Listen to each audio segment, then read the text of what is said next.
This is what everyone's talking about. Everything's on the table. This is what champions come to take. This is what everyone came to see. And the slam! No do-overs. No second chances. No more Mr. Nice Guy. This is winner take all. The NBA Finals continue on ABC and the ESPN app. Saturday presents, in the red corner, the undisputed, undefeated Weed Whacker Guy. Champion of hurling grass and pollen everywhere. And in the blue corner, the challenger, extra strength, Saturday. Eye drops that work all day to prevent the release of histamines that cause itchy allergy eyes. And the winner by knockout is Saturday. Saturday, bring it on.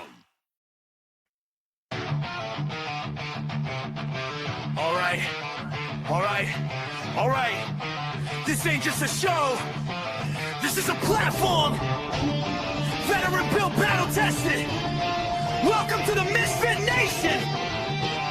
Yeah!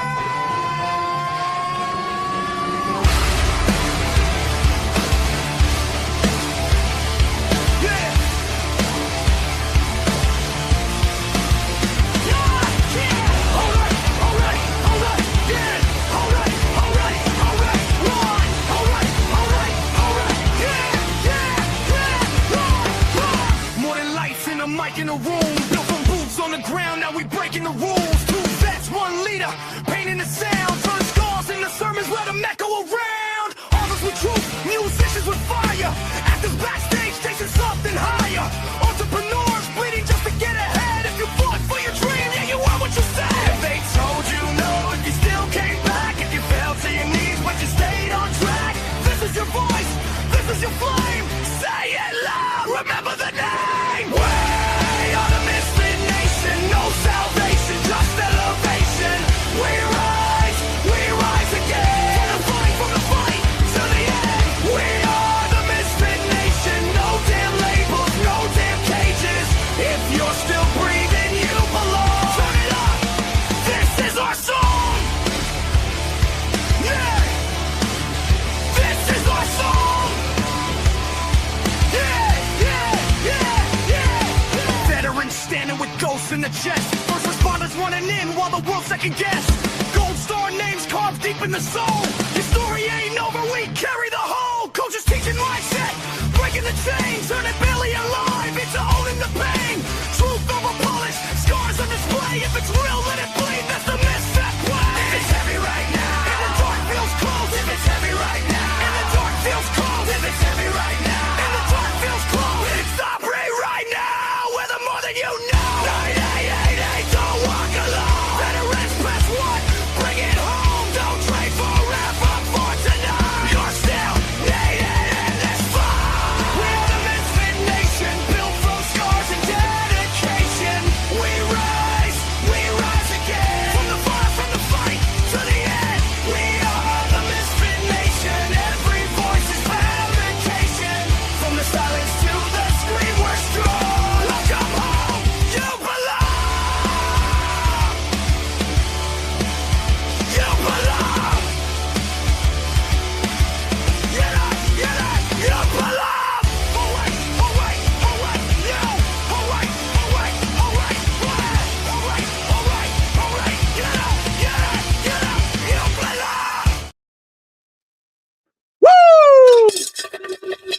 All right. Welcome back to the Thursday after dinner edition of the MisFitNation. We know you have other places you could be tonight, other things you could be doing, but you choose to hang out with us right here, and we appreciate that. Make sure you hit that subscribe button, hit that bell, find out when we're on and what's going on with the MisFitNation on YouTube. But before we begin tonight, we want to take a moment to honor the life of NASCAR legend Kyle Busch, a 2-time NASCAR Cup Series champion, 63 wins in the main series, overall wins leader across all 3 series, a fierce competitor, a father, a husband, and one of the most recognizable drivers of his generation. Rowdy, raced with passion, intensity, and a fire that inspired millions while leaving an undeniable mark on the sport he loved. Tonight, we send our thoughts and prayers to Samantha, Brexton, Lennox, the entire Bush family, and the NASCAR community. Rest easy, Kyle. Thank you for the memories, the battles, and the legacy. Now, tonight, our episode starts with a strange question. What if peace isn't found by doing more? What if it's found by doing less? Our guest tonight is United States Marine Corps veteran, an author, speaker, and founder of Stare at the Wall. His name, Mark Blacknell. And yeah, that title sounds simple, maybe even funny to you. But behind it is a powerful message, forged through service, struggle, resilience, and over 30 years of meditation practice. He went from chasing answers to discovering that sometimes the greatest breakthrough happens in the stillness. This conversation is about mental clarity, healing, leadership, simplicity, and learning how to meet life exactly where it is. This is the MisFitNation. Let's get into this. Welcome, Mark. Whoa. Hey. I worked out earlier today, I tried to meditate through that and see how it made me feel. And man, it got me, got the adrenaline flowing there. Got yourself pumped up now? Yeah, I'm all pumped up. Outstanding. We were having a great chat in the green room. We were laughing a lot in the green room about our childhoods and how your kids are growing up now and suffering. You're making them suffer. I know you're such a horrible person, making them sweat and getting hot. Yeah, the air conditioner went out in Florida, and the guy can't come to fix it until Tuesday unless I wanted to pay, a big fee for the emergency service. And I was like, no, this is going to be a good lesson for the kids. Who's winning?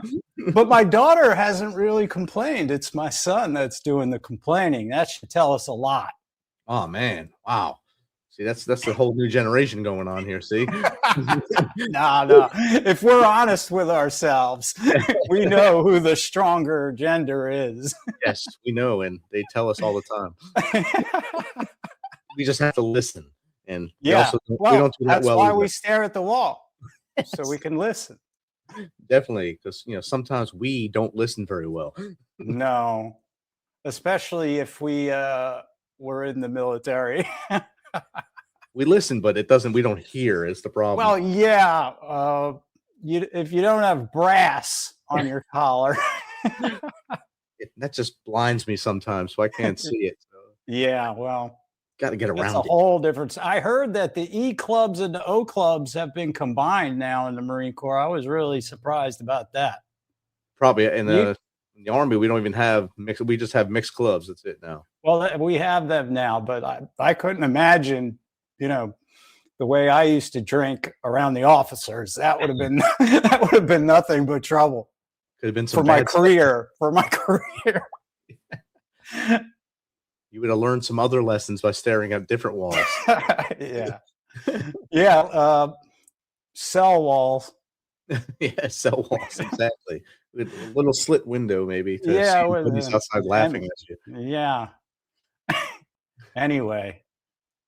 So back into the Corps, did you learn about meditation in the Corps, or was it after your transition out and got into Well, life? I'll tell you what, I learned a lot about meditation in the Corps, but I had no clue I was learning it.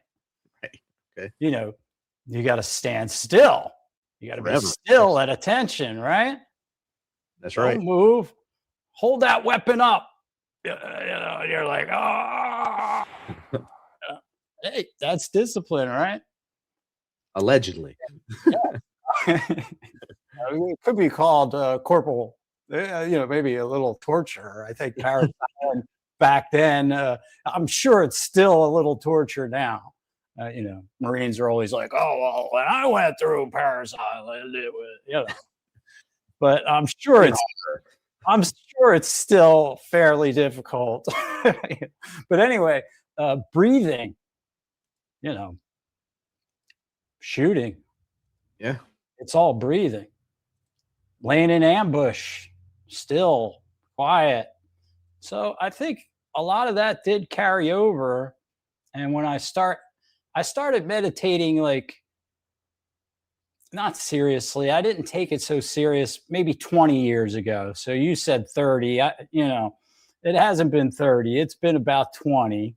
And then I was dabbling for quite a while, dabbling with various things. So, it's been a good 20 years of testing it out. And then I would say a good 10 years of making it a routine, which is the key. Right. Just Did like you have a specific teacher, or did you just like read ways to do it and go with it? Well, at first it was just like a bunch of people hanging out in the kibbutz. I lived in Israel. It's a long story. And I made a little documentary there, and I was only supposed to be there for 3 months, but I stayed for about 2 years. I mean, kibbutzes are kind of, not really what you see when you think of Israel.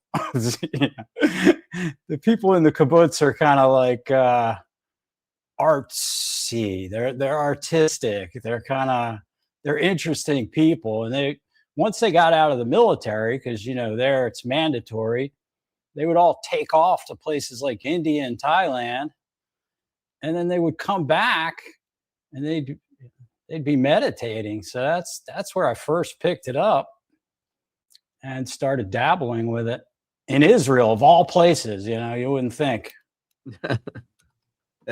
That's not one of the top ones that come to mind when I hear about Yeah, when you think of peaceful meditation. But peaceful meditation, yoga. I mean, yoga maybe, meditation no. Yeah, that's where I kind of got the bug, let's say. I kept thinking, man, this is kind of good for me. I liked it. I didn't like it, but it wasn't like fun. But it was like, there's something to this. So it was always coming up in various ways. And then, I did end up having a teacher in the Zen tradition, Soto Zen tradition. And he kept telling me, before he was my teacher, he was just this older guy that I really respected. I've been thrown out. Well, I haven't been thrown out of Zen. I haven't been booted yet. Let's just say, no, I'm out. I'm free. But let's say I was kind of ushered out. We'll get to that. But before I was ushered out, I had a teacher. And before he was my teacher, he kept telling me to read a book called Zen Mind, Beginner's Mind. And I was like, nah, man, I just moved back from Maui. Those people are hypocritical. Those spiritual people, they're so judgmental. They're all wealthy, privileged people, and they're judging everybody. I want nothing to do with, Buddhism or meditation or anything, even though it was in the back of my mind. I'd kind of gotten turned off when I lived. Maui's kind of like the new age Mecca, for whatever reason. I kind of got a guy from Philly, Marine. I kind of got turned off to it all. But he kept saying, read this book, man. It's real. It's real. So finally I did. And then after about 3 or 4 pages, the guy kept saying, hey, listen, just, put the book down, meditate like this, do it like this. And really, I'll keep talking, but all I'm trying to do is encourage you to meditate, and you're ready. You're reading it wasn't, he didn't write the book. His students took his lectures and put it in this book. His name was Suzuki Roshi. But anyway, I just started doing what the guy in the book said to do. And I just stuck with it. He said, just do it. Don't think about it. Don't try to get anything out of it. Just do it and see what happens. What do you have to lose, basically? So I started doing it. And then I asked my friend to be my teacher, and he guided me for many years. But now I'm kind of out of all that. How did you wind up out of it? I knew that was coming. I'm sure. I knew that was coming. Yeah. Well, let's just say I'm from Florida, right? So I'm in a really conservative community here, where there's about 10,000 churches and one bald dude who meditates. That's me. Yeah, that's me. Yeah. And so like to relate in my community and to show people what I call, it's a gift. Meditation is a gift, really, if you bring it into your life. It's kind of like working out. You work out physically to take care of your body, which releases chemicals and helps your mind. But meditation, it kind of helps with emotions and focus, which I needed, PTSD vet. Emotions were the tough part, and focus was the tough part too, panic, anxiety, depression, all that stuff. So in order to bring it out into my community, which is mainly a Christian community, I just stopped using Buddhist terms. I just use the normal terms, with my people, right? So we call it skillful means in Buddhism, but I guess I got a little too skillful with my means. I kind of got ushered. Yeah, I got a little ushered out. It was, people are people. I don't hold any grudges. I'm not like seeing myself as a Zen rebel or any of that. And they taught me a lot. Everything I know is from them. I admit it, but I just got to do my own thing. I found that meditation is more about certain conditions that exist, in nature, naturally. Nobody owns quiet. Nobody owns stillness. Nobody owns limiting your sensory stimulation so that you can actually see what's going on inside. Nobody owns that. So it's been quite liberating to be out of that. I couldn't believe how much, and I think anyone who's involved in organized spirituality, religion, anything ought to maybe stop and take a look at the peer pressure, let's just say, or maybe the authority figures that they're following, and maybe just make sure it's going in a healthy direction there, because spirituality in its basic essence is supposed to make you more comfortable, less fearful, right. More appreciative of your life.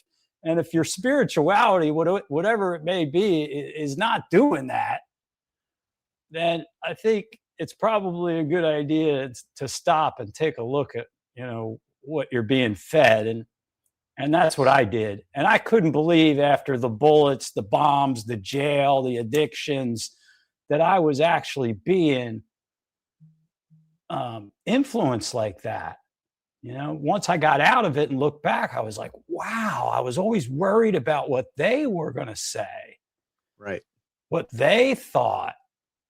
Who are they? I'm a 55-year-old man. I've been through hell. Why am I worried about what they think? And finally, some people call it God. I call it coach. Some people call it the universe. But the balanced voice in me said, that's it. Enough. With that. So now you practice nothing. You're a teacher of nothing. You just stare at the wall. Damn wall. Basically, it's Zen, though. The meditation is Zen meditation, Zazen. So I do give them credit, and I'm not angry. And it's just the way it played out for me. We all have our niche, and my niche is just to talk in plain language and not use those terms. You're still going to the same end point. It doesn't matter the language as long as you get to the right point. Yeah, and the point we're all going is death. We all have an appointment. That's what my dad does. Yeah, but so that is a good point, though, because I was on a Christian podcast a couple of weeks ago. It was amazing. They gave me a pass, by the way. They said, even though I'm not Christian, I'm going to be all right. I said, you're all right. Yeah, I said, can you put that in writing? Yes, I can take it just in case. Say, hey. But anyway, the priest, one of them was a priest, and he said, before we die, and we have to look into that cosmic mirror and judge ourselves, and God judges us. And I said, man, that's a great point, because basically every day you meditate, you're staring in that cosmic mirror. You know, why wait till you die? It's better to do it now. You know, get it out of the way. Start practicing now. And that's really what meditation is, man. You can't BS yourself anymore. Definitely. You got to find that center and move forward and understand you and what's around you. And I think you've done great doing it, and you're living a good life, even though you're sweating a little bit, but it's okay. You're used to it now. Yeah, just accept it. You know, I accept this. That's it. Accept it all. But action error. Yeah. In terms of vets and, you know, first responders, and we don't really like to think we need help. You know, we're kind of like we're the independent types when it comes to mental health, right? We all think we're independent contractors in that way. Yeah, we're not like saying to our buddy, "Yeah, man, I really need a good therapist." You know, no, we're not. You know. Well, their answer usually isn't no. It's usually, "Come on with me to this bar." Yeah. But anyway. Meditation's good because it like made me realize, dude, you're getting ready to have a daughter. You're a complete and total mess. Yeah. Right. Even though maybe outside you look kind of maybe successful a little, or you're this Marine that's got his crap together, but man, really you're a mess. So you got to go into the vet center that you pass every day and ask for help. And it was my daughter that caused me to walk in, and there's this guy named Dr. Evans. He's like, "What can I do for you?" I said, "Man, something's wrong with me." And that's kind of how it all started. Even the spiritual and the meditation stuff, it all started by walking in that office and asking for help. So I think that's the first step, man. Just admitting, okay, you know, yeah, I don't have this. I can't do this alone. And then looking out into your community and seeing what resources are there, depending on your problem. Is it an addiction? Is it, you know, PTSD? What is it? Is it genetic? You know, there's no point in even analyzing it really, but just, hey, I need help, and then figuring out who can help you. That's the first step, always the first step. And it's a good first step to go on and understand that raising your hand, say, hey, you when you were in the Marine Corps, they said take a knee, drink water, take your Motrin. But your sergeant, your gunny was always around, your staff sergeant, to let you know that you were fine no matter what you thought. You were fine. They were giving you that. They were giving you meditation without even trying. But they were. Yeah, I mean, stayed here forever. And for all of us, no matter what service you're in, even on the first responder side, they're always told you're good until you're not good. Until you make a mistake, you're good. Yeah, right. And you don't want to like show it or admit it, because you could lose your liberty. You don't want that. Yeah. Oh man, you can't fall out. You can't complain. You got to suck it up. But when you get out, man, it's a whole different ball game. I mean, I know when I got out, oh man, I went through like 2 years.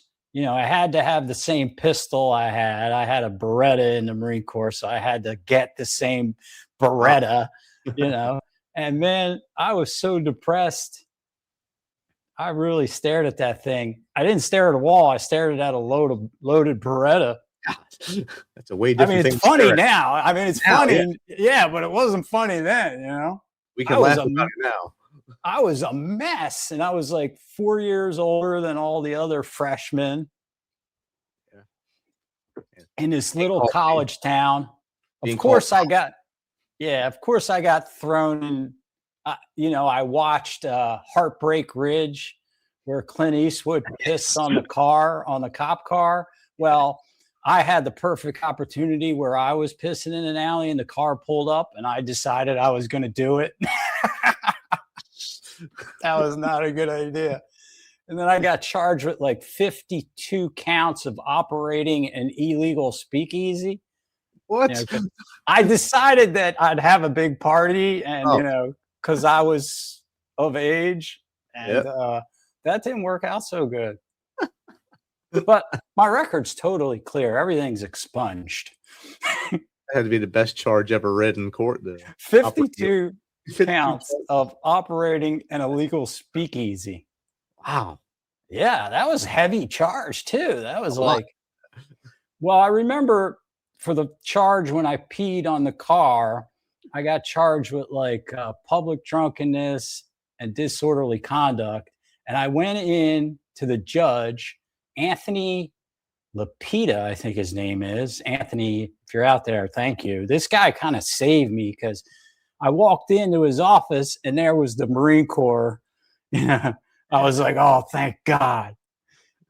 So I was like, he's like, I was just going to plead guilty to 2 misdemeanors. And he's like, no, you're not.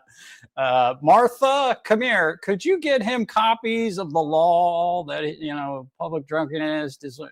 And then he gave me the copies and he was like, okay, I want you to study these laws and come up with arguments of why you're innocent, and then show up to court. And I found out later that he hated the cop that arrested me. And that guy saved me. Imagine if I would have pled guilty and had 2 misdemeanors I didn't understand what it meant. But that's one of those little things. And that was all alcohol, But bottom line is, to make a longer story short, I was a total mess, man. I was a mess for at least, 15, 20 years after that too, Wow. And you still kept fighting, kept pushing forward. Yeah. Always.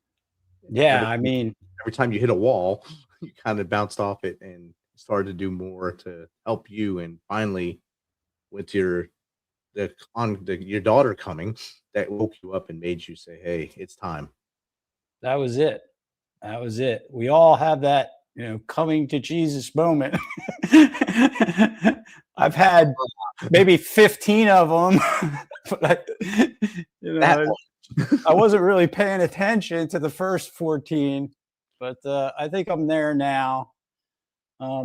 So yeah, the book I wrote is basically saying, hey, I'm a screwed up dude. If I can do it, you can.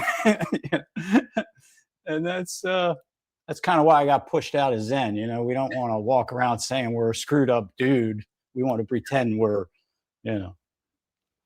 monks. In the green room, we were talking about the process of the book and how you said it was really eating you up, making it and almost killing you to make it over the level. You said how many years? I forgot how many years you said, but it took about 4 years. Yeah. Tell about that process and how you went through that and how the meditation helped you get through that. Yeah, that's true, man.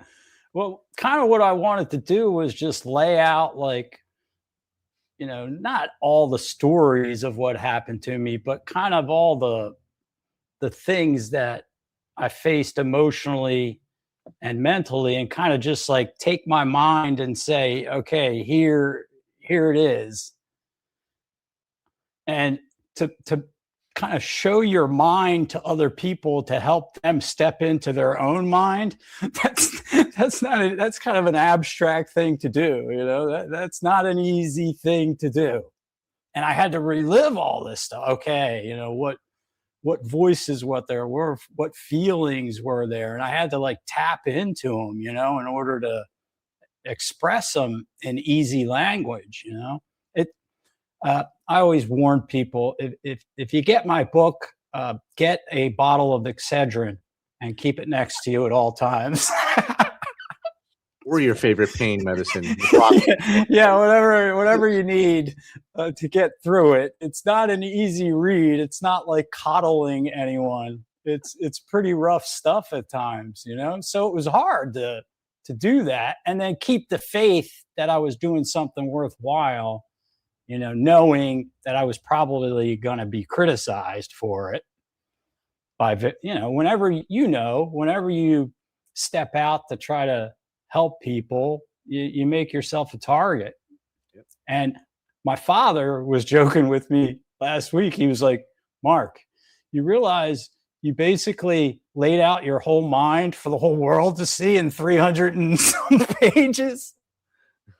Oh boy. Yeah, I guess I did, man. But that was the point. That's the point, to help other people, kind of catch themselves and stop and pay attention to how they feel and how they think and take a look at it. Just is this really the direction I want to go? Right.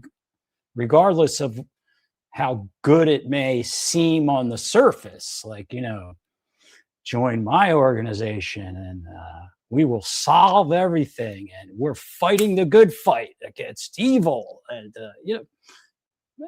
really, you might want to stop and take a look at that before you get involved, whatever it may be. Stay away from the Kool-Aid. Yeah. and the Kool-Aid there's a lot of Kool-Aid. Yes. Especially when you're following blindly into things. You got to understand what you're doing. And I like that your dad told you opened your mind for everyone to poke arrows into it. And and you put it pretty eloquently there. It's just like starting a show. People always pointing out faults to it. This is the fault to your show, instead of saying, "Hey, good job," you're still doing that little show. Those are the things they say because they don't want. Yeah, but here's the beautiful thing, though, man. Like, there comes a point. You said this is episode 650, right? Yes, sir. So hopefully you're at this point, and I think you are, where I don't need to be appreciated anymore, man. I'm just doing my thing. I got a niche. It's fulfilling. I help people when I can. I don't go running around trying to change the world. Yes. I just do what I can, and I don't need to be appreciated. And you know who taught me that? Who? My ex-wife from Israel. I was like, the decent dad. I don't want to say I'm a great dad, but I do pay for everything. Everything's always been taken care of for both kids, from $5,000 braces to whatever. And when I first started, paying for everything in the beginning of the divorce, this was 10 years ago, I thought maybe in time, she'd appreciate it. I realize I'm a good dude. Oh, no way, man. That ain't happening. So that really did teach me. Like, she taught me patience. She taught me to no longer need approval or appreciation for what I do. If you need appreciation for what you do, that means you're not appreciating what you do. You need it from someone else, If you appreciate what you do, it doesn't matter if anybody appreciates it. So they're the kind of things an ex-wife or an unfortunate circumstance teaches us, but we're not, when we're going through it, we're not thinking, oh, this is going to teach me so many great things. Staring at a 9mm. I can't imagine how much this suicidal situations get. No, you're not thinking like that. It's only when you look back, when you finally reach like a stable or balanced point and you sustain it for a while and it's real, because it took me like a year to even believe I was stable. Wow. And then it took maybe another 3 years for everybody who knows me to believe it. There's no way.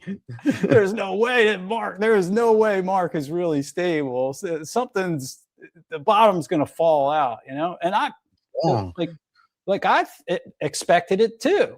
I was like, yeah, this cannot last. When's it, panic attack would come and I'd be like, oh, here we go. It's going to spin out of control. But then after a while, I realized, man, my stability might look a little wild to somebody who hasn't had my life and experiences, but Right. it's stable, man, and I don't need to be appreciated because I appreciate everything my whole life, And that's great. And even when we were talking about your kids before and how they appreciate everything you do for them, and well, except your son with the air conditioning, but they appreciate everything else that you do for them. We were talking about that in the green room, and you just talking about your children, I can see you. That's your pride and joy, and you love everything about being a dad and having your son and daughter, and being able to make their life a little bit better than yours was. And we talked about that too. How if any of us said what your son said to you about the heat, we probably wouldn't be alive, or we'd be in a lot of pain right after that. It was a different time, yeah. A way different time, and we evolved, and that's what you've shown through that. You were able to evolve coming from Philly through the core and then around the world back into Florida. You've really evolved and are doing great things. Well, I appreciate that, but I don't need it. No, I'm Yes. just kidding. I'll stop. No, but like at first, when I first was a dad doing all the dad things, my mindset kind of was, well, when am I going to have time for myself? Like when am I going? One of the advantages of being divorced and sharing custody is it's 1 week on, 1 week off. So dad 1 week, single dude the next week, 1 week dad, single dude. Well, in the old days, it used to be, oh, my week. Yeah, man. Like I'm free. Right. So it was like I was always focused on all the money and work I was doing to be a dad, and I realized in time that that wasn't really a healthy way of thinking. Like, when am I going to have me time? Right. That's not really healthy. And then I started realizing, man, living up to my responsibilities as a dad and really being present with my kids and being involved, it just makes me more fulfilled. So it's really for me. You could say I'm doing everything for my kids. That's a good comment. No, man, I'm telling you this. Anyway, we could talk about that some other time, but I realized that, like, when you do things, when you do the right thing and you're stable, you might say you're doing it for your community or God or your kids, but really you're doing it for yourself, And once you do it for yourself and you appreciate yourself, then I think you can serve your community and your kids and your country and everything else even better. But it all starts with, making your responsibilities like something you look forward to doing because it's good for you, and it helps others, It's nothing like making the world around you as stable as it can be, We only control so much, but it's a good feeling to feel stable. It's just simple stability is like, wow, this is just unbelievable. I'm not worried. I'm not stressed out. I don't have to lie to anyone. I don't, I could just be. All right. Yeah, I can just like enjoy whatever I can. And I don't walk around happy and, in bliss all the time. I try to tell people, man, this meditation thing, you can really be in the moment. You can be present. And that's all well and good in the good times. But if you're getting tortured in a back room, you don't want to be in the moment. You want to, you need to get away, So even the moment has its limits, And sometimes being really focused like that and admitting to yourself certain things, it's hard, man. It's not easy. It can be very unpleasant. Oh, definitely. Because you're not sugarcoating and making, justifications for everything you do wrong. When you do something wrong, you're like, oh, crap, man. You own up to it. And that's the big thing, owning up. owning up to it, and then learning from it, and don't do it again. Don't do it again. Well, for me, it's don't do it again. Okay. Now don't do it again. Don't do it again this time. Well, if it's little, Yeah. you can get away with it. But the big things, yeah, don't do it again. Like, The little don't open thing, the speakeasy again. 52 counts. And you know what I did too? I was so stupid. It was the state police LCB, right? Liquor Control Board. Oh wow. And let's just say these guys were desk law enforcement. And let's just say they were not taking care of themselves so well physically. Well, stupid Marine was like, don't you guys have PT standards? Oh, boy. So they were like, oh, we're going to hammer this guy. Oh, God. Now. That was not a good idea to mess with them like that. I win. Lose. Yeah, you can't fight the law. You can't fight City Hall. No, not at all. Definitely. That's not a good idea. Not a good plan. Not a good game plan. Not a good game plan. No, it's not even worth. I'm at the point now where if I can't do something to change a situation, I got to accept it. I can do my little part. Right. But really, I found I had to pick my causes, because if you got a million different causes, you can't really do anything. All you're doing is just talking about it, We got some questions from the audience that have come in. Oh, wow. Oh, boy. About my ex-wife? No, I don't. Not this one. X Slammed again wants to know, when was the last time you sat in silence without distractions? Oh, that was today. See that? Easy one. Yeah, man. And if you set time, aside each day, it's kind of like if you have your morning coffee at 8:00, you just sit without distraction at 8:00. But the thing is, distractions will come up when you're meditating, when you're sitting still like that. The thing is to just watch them come and go, and then they're no longer luring you in. Distractions are totally fine if they're not getting your attention and you're not following them. That's the key.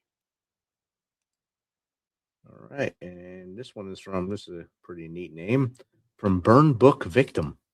Why do people struggle with stillness today? Oh, well, that's a big question. I think they always have,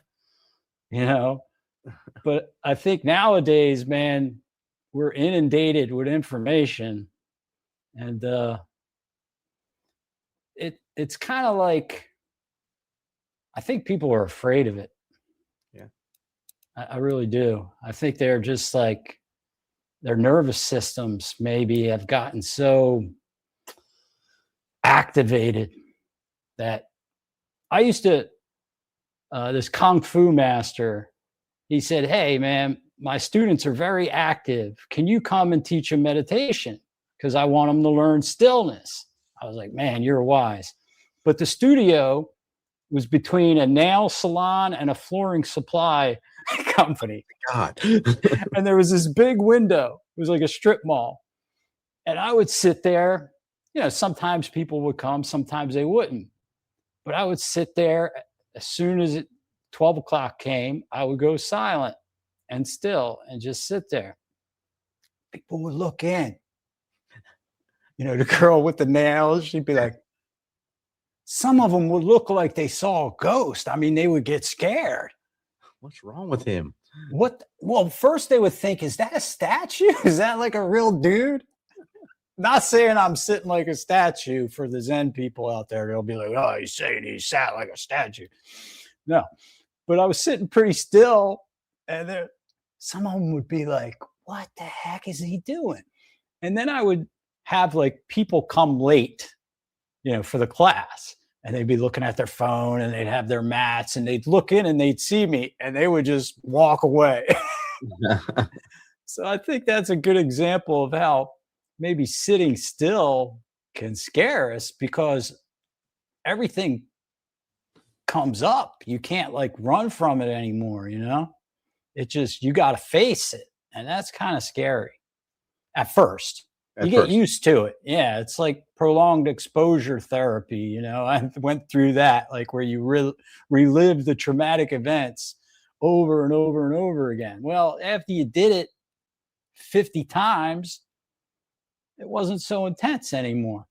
And it's the same thing with stillness. It's intense at first, but if you practice it, just like if you practice your golf swing, sooner or later, you'll be able to aim straight. And maybe hit that little ball. Hey, man, come on now. This is a family show. Sorry. This one comes from Dinah Clip. Can simplicity become a leadership skill? Thank you, Dinah Clip. Oh, man, Dinah, you're going to like the book, man. I call it radical simplicity on a molecular level. It really is a leadership technique in the sense that if you can be clear-minded and a problem arises, especially between people, it's never easy, you know.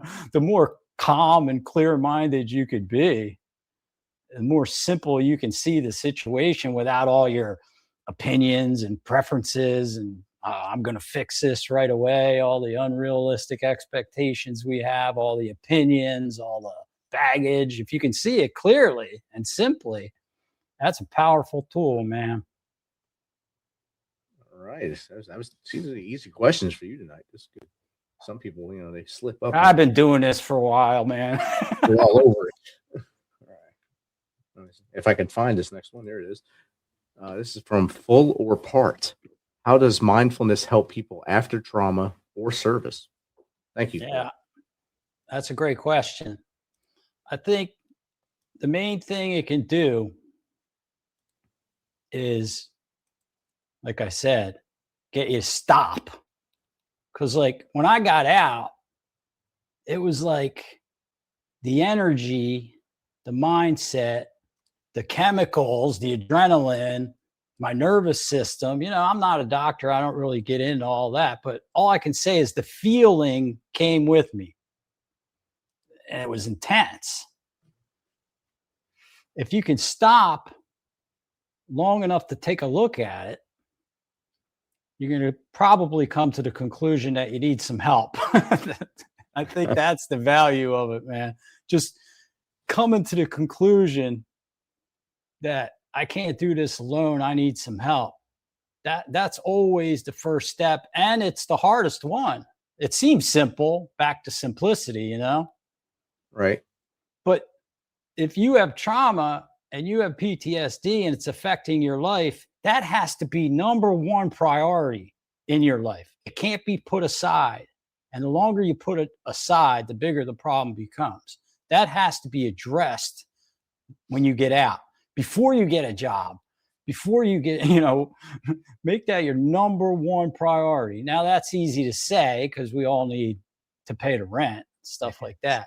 But it's got to be your priority in your mind, or at least in the back of your mind, kind of like meditation was with me. You know, it was there. It wasn't the priority. Right. So, but sooner or later, our mental health has to be our priority, you know, because you can't really appreciate your life or live it to the fullest until all that tension and those bad, man, I had bad feelings. Wow. Like, you know, bad feelings, man, all day, every day. That's not a good way to live. I look back, I'm like, I can't believe I lived like that. I can't believe I didn't pull the trigger, you know? I mean, looking back now, I'm like, you should have just pulled the trigger. You know? Again, we can laugh about it now. Yeah, it's like, how did you live like that, man? But that's the beauty of it.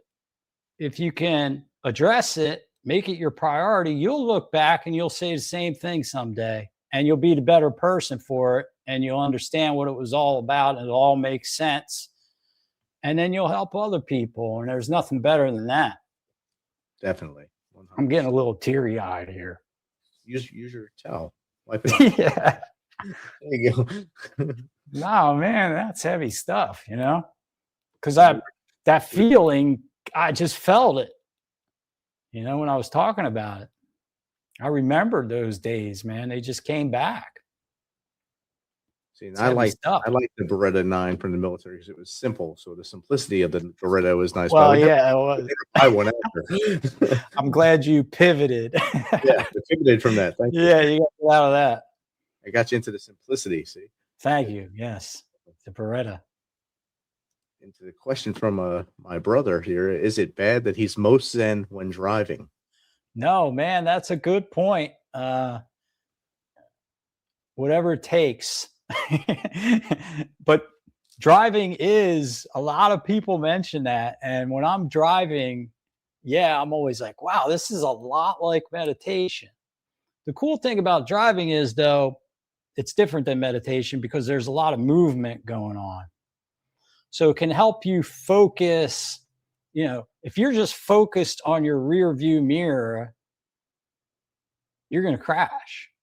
If you're just focused on your radio, you're going to crash. You got to be focused on everything when you're driving, man, especially if it's like down here in tourist season when everybody's like 75 and older. It's pretty crazy driving down here. Yeah. And I drive this huge bus. I don't know I think you probably saw it. I volunteer to help seniors. Oh wow! It's just a niche. I help death row guys too. I don't know if you read that. Like Seen this that on your website. it like branched out. My meditation branched out to all these different ways. But when I'm driving that bus, man, you got a busload of people. You got traffic. At first, when I first took the job, I was like, oh my God, this feels like I'm back in the Marines. Like I was getting stressed out. I was like, I was thinking about dipping again, like I need some Copenhagen to deal with this. Wow. No, the PTSD, man. I was like, oh my, this is intense driving this bus. People are yelling at you. You got wheelchairs. You got people, having accidents in the bus. You got to clean them up. It was heavy. But now when I drive it, I'm like, oh, this is great meditation practice, man. I got to pay attention. You really do.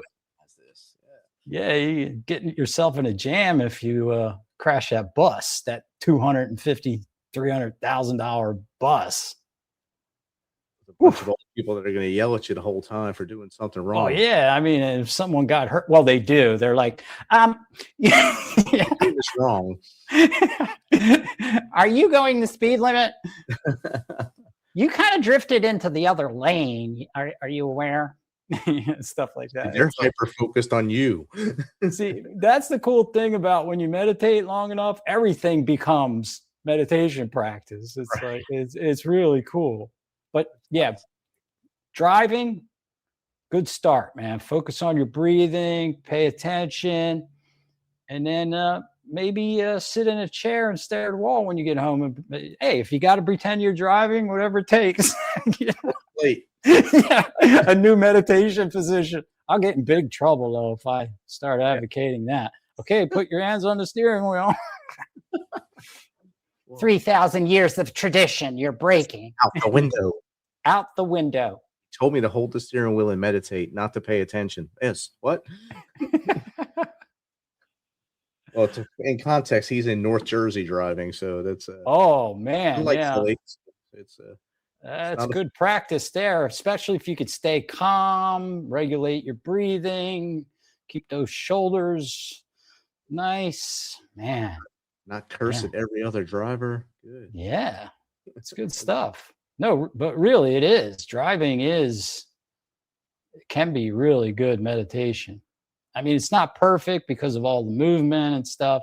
Really, what you want to do is totally limit your sensory stimulation so that you have to watch you kind of like a Netflix series, man. You want to do some cool stuff. Try that. Stop everything. Go still and silent. You can go on my website if you want to see how to do it and just watch yourself. It's going to be you're going to be blown away. Because 100%. we're a little bit more than we think we are. When we're always rushing. Right. When we stop and look at ourselves, we're like, whoa, man, we're like part of this whole universe, dude. Hey, man. Our families, but don't go telling your family, that you're part of the universe. They might not like that. Maybe they will. It's a doctor. Yeah. That's the mistake I see, though. People start meditating, and then after a month, they're born again. Telling everybody how wonderful meditation is, and then people are like, I think Bobby stopped taking his meds, or he joined a cult. He's on the blue pill now. Yeah, my mother was like, I don't know. I think he's Hindu, or maybe he's Muslim. I just know he's not Jewish anymore. He left us. He's not Catholic either. I don't know what he's calling himself these days.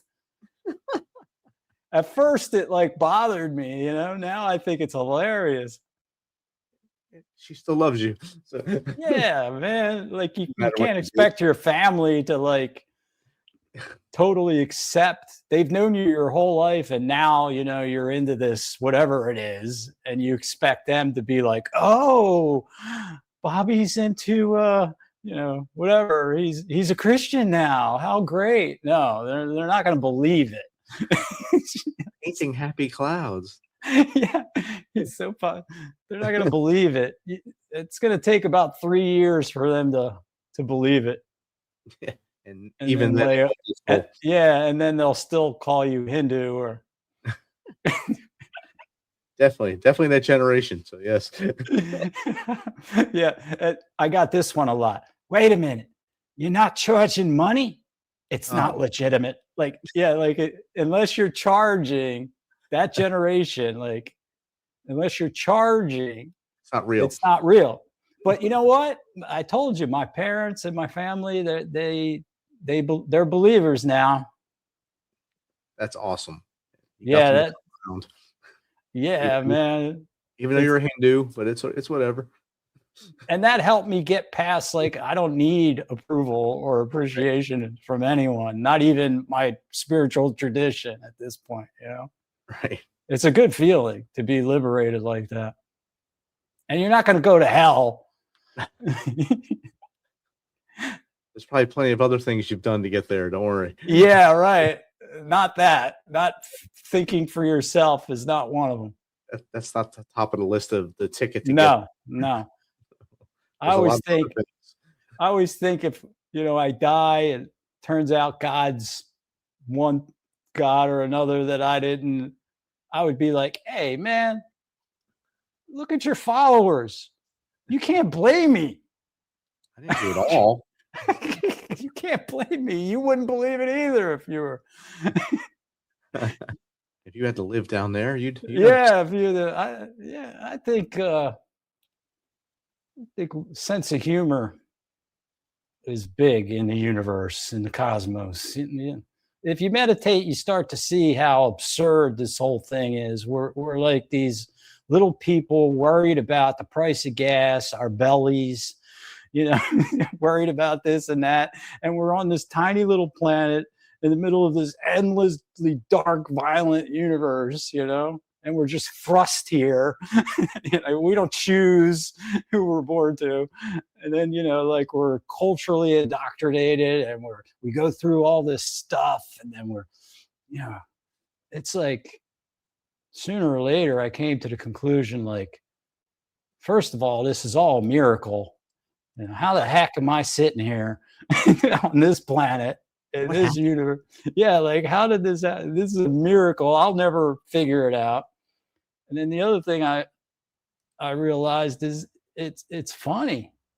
Like, we're trying to make sense of all this. Every generation, from thousands of years, they had it all figured out. The next generation, a couple generations, well, they had it all wrong. And then a couple generations, they had it all wrong. And they go, can't we just admit we have it all wrong now? Save the yeah, can't we just admit we don't really know much, We're all trying to figure it out every day. So, which is the funny part. It's so cool. and we all get up every day and still try to do it again that day. So as long as we're still doing that, it's awesome. Just keep going. One breath at a time. That's what I say. Outstanding. So, Mark, we've talked about a lot over the last hour here. So, what's the best way to get in contact with you? Is it your website or is it somewhere else? Yeah, you could go on stareatthewall.org or even the book. Like I took a little risk here. I put my personal email in the book. Oh, wow. Yeah, I'm like, hey, as long as you respect my boundaries and you don't do anything crazy, maybe I'll work with you or I'll send somebody good to you to work with you. So stareatthewall.org, you can reach me there, or blacknellzen@gmail.com. And I answer, maybe not right away, but be persistent and I'll help you out if you're serious. And there's testimony from Wayne right here. He was that's on death Wayne. He's on death row. I'm always careful about talking about him out of respect for the victims' families because, they're number one, and he realizes that now after I've worked with him all these years. He realizes he can't even believe he did it, really, to be honest. But and he was probably young when it happened, I'm guessing. He was on meth, and then he got in prison and he had that prison mentality where somebody disrespected him. But I've seen a complete change in that guy. I think he's on I Am Killer season 1, episode 3 or 4 on Netflix if you want to see him. And you can he's embarrassed now because he was still kind of hardcore, and he doesn't look too good in that episode, but the guy's completely changed. I was just there last Saturday and I think it's probably the most goofy, stupid prison photo ever taken in the history of humanity. We both look goofy, just, and like I said, out of respect for the victims' families, you got to be careful, but. Definitely. But at least you're giving them a way at the end to show them a better way. They know their time is up, or it's on the clock right now since they're on death row after all the appeals or whatever goes on there. Gets them through, but they know they're not getting out of there no matter which way it goes. So it's because that piece. I got thrown in county for a violent felony. Now it's all good. I did the right thing. Record's clear. You can search me up. I'm good. My record's clear.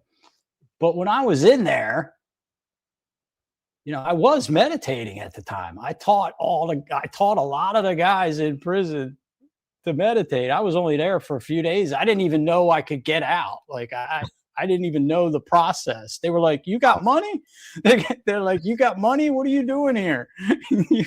We're here because we don't have $500, so we got to stay here for 9 months till we go to court. But if you got the money, you got a credit card? They're like, "You can get out right now." I'm like, "Really?" Nobody told me that. They just threw me in. But anyway, tell you all these secrets. They were calling me the little Buddha, because I was showing them how to meditate. And then I heard their stories. A lot of them were mentally ill. I mean, it was obvious. A lot of them were addicts. And then the rest of them were completely uneducated and in the system since they were kids, basically. So it really opened up my eyes, I was like, I want to go back in and work with these guys. And that's how I ended up doing it. Nice. So you found a purpose and turned it around. Yeah. Took a really terrible experience. My arm was broken. My arm was like hanging. It made it better. I turned it around, man. Turned that thing around. That's the key to it all. Turn it all around. Yes, sir. I call it compassionate karma or revenge. Nice. Compassionate revenge, not the typical revenge. It's revenge when you do the right thing despite all the bad stuff that's happened to you and all the people that have done you wrong. You do right just to get back at them, That's the kind of revenge I like. Nice. Keeps it. That's a lot better, I think. Yes. Yeah, a lot healthier. Yes, but you can still you can still use that, that juice. Yes. The competitive juices flow, and whatever it is, that anger, you can turn it in a good direction. Definitely. And that's a great point. Keep it in that right direction. And my last question for you tonight, Mark, before we sign off, this is probably the hardest one you'll have all night. What's 3 things the Misfit Nation, our audience, can start doing tomorrow to be better people?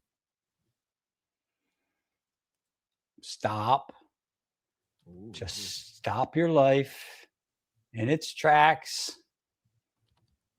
Maybe you're driving. I don't advocate that. I would suggest that you sit perfectly still, at least in a chair, and just take 5 minutes and see where you're at, and just take a look at what's going on without judging.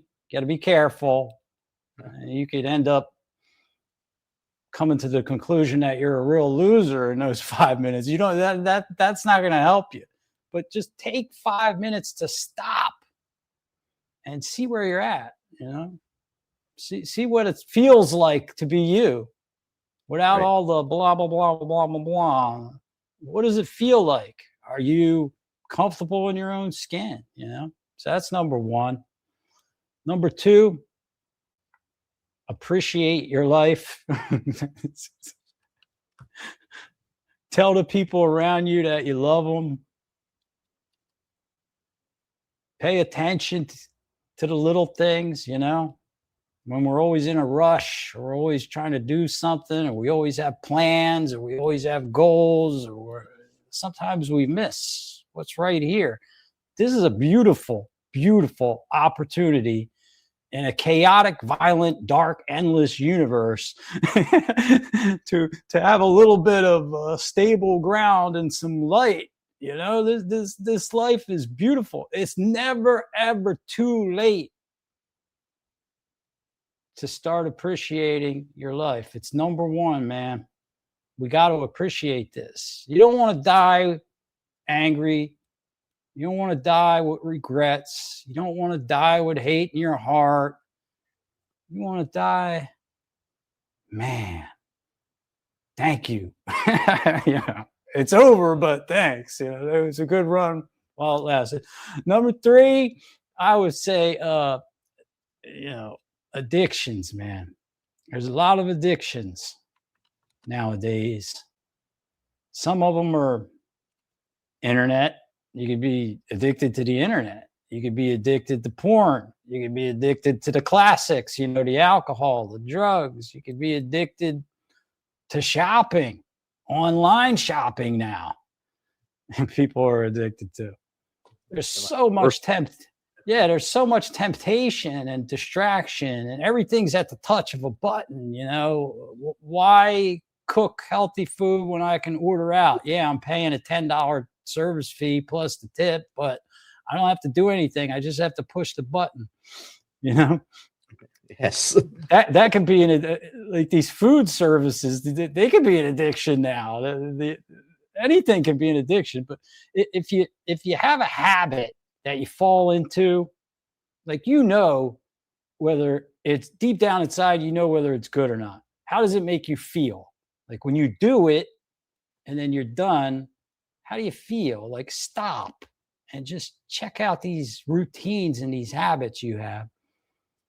And maybe just change one thing. Just change one thing. Yeah. And that could redirect you in a different way. There's cause and effects for everything. If you make one little change, it's kind of like if your whole house is a mess and you clean out a drawer, you might feel a little better and maybe like clean up the sink now. And now I'll go clean up the closet, one little thing at a time.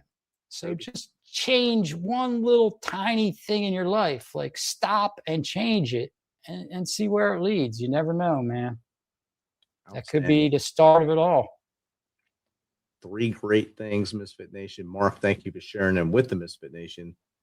Guys, gals, listen to these words. Get those in your mind and start doing better things tomorrow. Mark, thank you for hanging out tonight and dealing with this hard show here.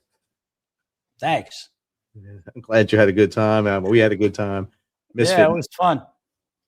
Remember to get on YouTube, share this out, make sure other people see this episode. And also remember, if you feel the darkness caving in on you, don't make a permanent solution to a temporary problem. I know it sounds very petty for me to say it's a temporary problem. I'm not in your shoes, but I do want to see you tomorrow.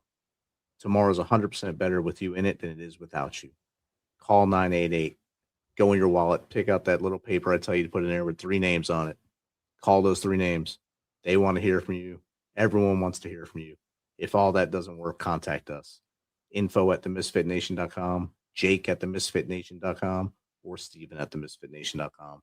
We will get you on the phone. We will keep you on the phone until someone local can make sure you're all right and you stay with us for the better part of the rest of our lives. Till next time, be humble, stay hungry, keep hustling, because we all.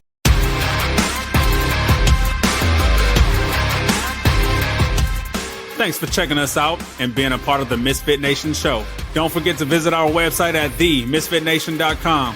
That's themisfitnation.com. Check out all our past episodes and get some of the great Misfit Nation gear for you and your family. As always, be humble, stay hungry, and keep hustling, because we are Misfit Nation. Misfit Nation.